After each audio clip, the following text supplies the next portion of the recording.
Don't skip one moment. Everything flows smoothly like a gentle stream.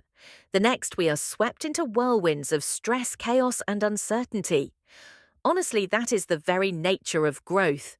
A series of unforeseen challenges that force us to face things we were never prepared for. But amid these storms, is there a way to keep our mind steady? Is there a way to train ourselves to remain calm? No matter what happens around us, the answer is yes. Calmness is not something distant or exclusive to sages and extraordinary individuals. It is a skill, a habit that can be cultivated daily, and it all begins with mastering our own minds. As Marcus Aurelius once said, you have power over your mind, not outside events. Realize this and you will find strength. Stoicism teaches us that tranquility does not come from controlling the external world, but from mastering our response to it. In this journey, we will explore practical ways to train our minds to maintain composure even in the most chaotic situations. Because in the end, life is not about dodging unexpected curveballs, but about learning the art of embracing them. One, control your mind, or let it control your mind, or let it control you. Control you. Has your mind ever felt like an enemy? Have you ever felt like your own mind was working against you? Unwanted thoughts invade your head, negative emotions explode beyond your control, and then you act in ways you later regret. This is not uncommon. The human mind is a complex entity, easily swept away by immediate emotions, such as anxiety, fear, anger, or disappointment. But the crucial question is, do you control your mind, or does it control you? Imagine you are at a party enjoying a peaceful and comfortable evening. You're engaged in a pleasant conversation with a few friends when suddenly someone makes a negative remark about you in front of everyone. A sharp comment, an unintentional or deliberate criticism. If your mind is untrained, what will happen? A surge of offense arises instantly. Your heartbeat quickens and your self-esteem takes a hit. You feel the urge to react immediately, to retaliate, to defend yourself, or even to leave the party in anger. But pause for a moment. Is that truly you? Or is it merely an impulsive reaction of your mind when hurt Epictetus? A Stoic philosopher once said, "We suffer not from the events in our lives, but from our judgment about them." His words serve as a wake-up call. It is how we interpret an event that determines our emotions, not the event itself. If you perceive that negative remark as an insult, you will feel hurt if you see it as just another subjective opinion. It will pass without leaving a trace in your mind. Stoicism does not teach us to suppress our emotions, but to master them. Control does not mean forcing yourself not to feel anger or pain, but rather not allowing those emotions to dictate your actions when faced with negativity. A Stoic practitioner takes a pause, observing their internal reactions as an outsider. They recognize the rising anger, acknowledge the feeling of hurt, but do not act upon it. Let's return to the party scenario. Instead of letting anger control you, you can choose a different response. Take a deep breath, pause before reacting. Look directly at the person who criticized you. Not with a challenging glare, but with calmness.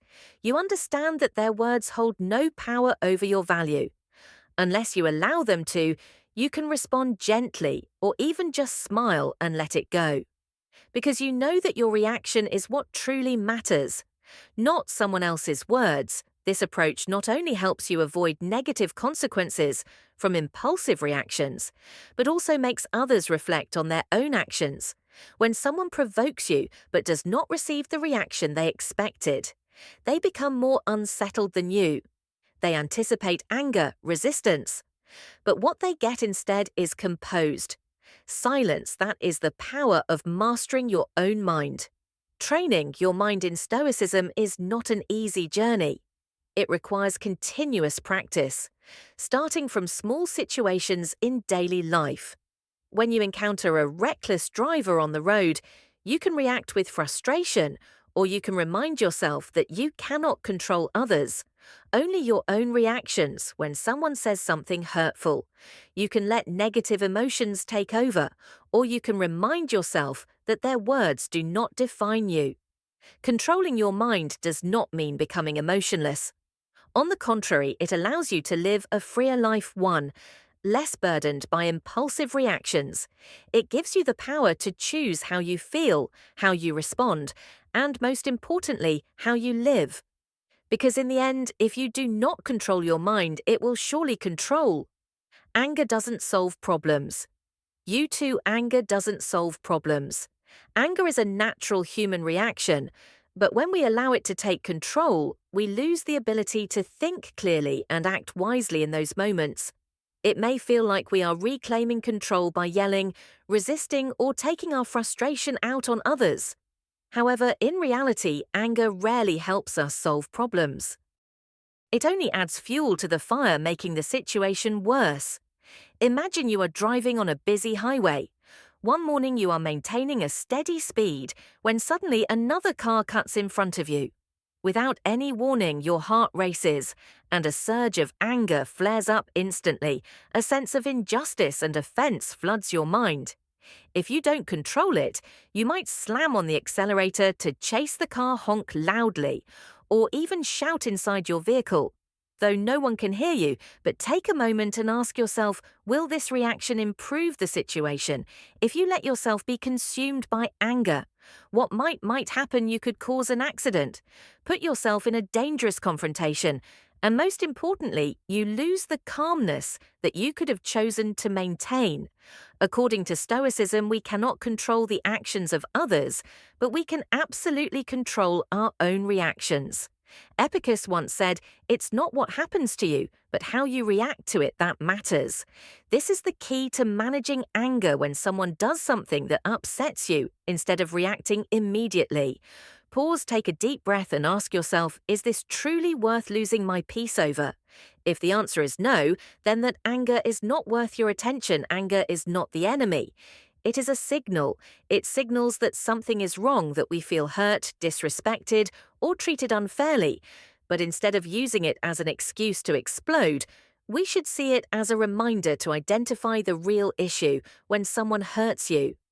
Do you need to lash out immediately, or should you reflect on why their actions affected you? So much when facing injustice, does yelling change the situation? Or should you find a smarter approach to protect your rights? No matter how chaotic the world is, or how unreasonable people can be, your true power lies in how you respond. Someone may try to offend you, but you have the power to not let it disturb your inner peace. There is a common misconception that staying silent or not reacting immediately is a sign of weakness. In reality, the opposite is true. Controlling anger requires a high level of disciple and inner mastery. The person who loses their temper the fastest is often the one who has the least control.